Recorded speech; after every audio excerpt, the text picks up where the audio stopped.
Good day to all employer in Hong Kong. My name is Mary Joy Lardas Banderado. I'm 35 years old. I'm single. I'm high school graduate in Santa Margarita National High School. I'm from Calbayog, Western Samar. I have 4 children, 2 daughters and 2 sons. The age of children is 16 years old, 13 years old, 10 years old, and 6 years old.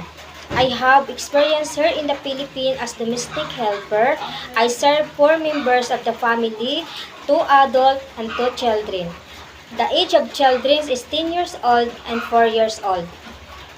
The duties are is taking care children, mopping, washing clothes, and dusting. The last message to our future employer: Ma'am, sir, if you hire me as domestic servant, I will promise you I'm good working, loyalty, trustworthy to your family. Thank you and God bless.